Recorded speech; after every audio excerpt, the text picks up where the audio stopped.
That's so your big dream, your big prayer was for big, insane ideas. Yeah. And so now you have all these ideas. Yeah. And so I want to ask you, I mean, on a practical level, like in really simple terms that my small mind, my third grade mind can handle here, can you explain to the thrivers around the planet, how you actually now make money?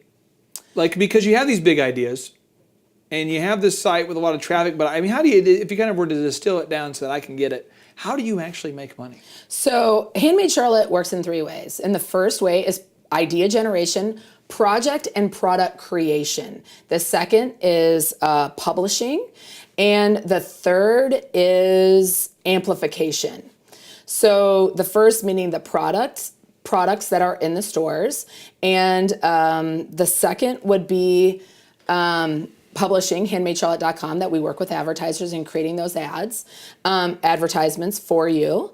And then the third would be amplifying, which means aggregating the content, getting people to actually come to the site and to see these ads that we're creating, and amplifying content that brands want amplified in the content that we are trying to get out to the masses.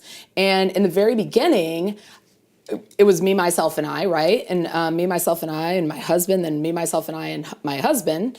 And so we had to get really good at all 3 of those things. So right now, brands will hire us for just the amplification piece, sometimes just the idea generation and the consulting, which is basically consulting, and the products development. And so, or sometimes brands want all 3. I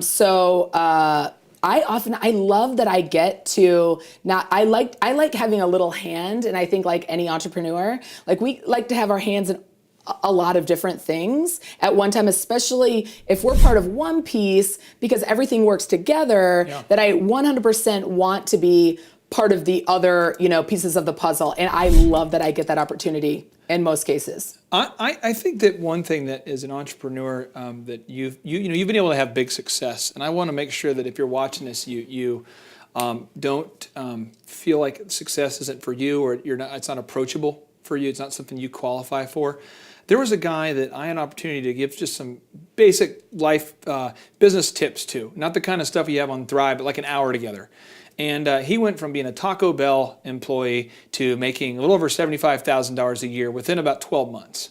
I've met another lady who really had this small idea, this very small idea, expanded her idea. Next thing you know, her business brought in over $400,000 within 12 months. And I know that you pray, and I'm not going to argue and disagree with you, but because Thrive, we try to give you guys principles and success tips. I happen to be a Christian as well, but let's just say you're like, well, I don't believe in prayer, and it's fine. But the thing is, if you have a big idea and you will just take the time to discipline yourself and ask yourself, how can I solve a problem for somebody else in a way that offers them value and I can charge them for the solution? If I can find a problem and solve it and charge people for the solution, you can do big things with your life. You can absolutely achieve big things. And I love that you're doing that, but you didn't let the fact that you're a mother of 5 get in the way. You didn't let the fact that you decided to homeschool get in the way. You basically just said, I am a mother of 5, I'm a homeschool mother and a mother of 5, and I am going to be successful with these big ideas, these big dreams that God has given you. So what time, how do you get everything done? What time do you wake up every day, though? On a practical level, what time are you getting up? Well, right now, I like to stay, I'm an early riser at this point. I've set different schedules and different hours, throughout the last, 15 years. But I get up right now, 5:30 in the morning. 5:30. Right. Now, there's a Forbes article that came out, and you can find this in all different research you can do. You don't have to worry about just being a Forbes article. This is everywhere you can find this, and on Thrive you'll hear this. Almost every entrepreneur that we interview is getting up before 6. Now, there's a few that are night owls, but the thing is we're getting that extra work in. To get ahead, you got to put that extra work in. So you're getting up about 5:30. 5:30 now, and like literally for the last 2 years, I was staying up between 2 and 3, mandatory going to bed at 3, and then waking up at 8:30. So how do you organize your day then? So once you wake up, how do you go about organizing your day so you know you're going to schedule yourself for success? So you actually have scheduled and ordained a successful day in advance there.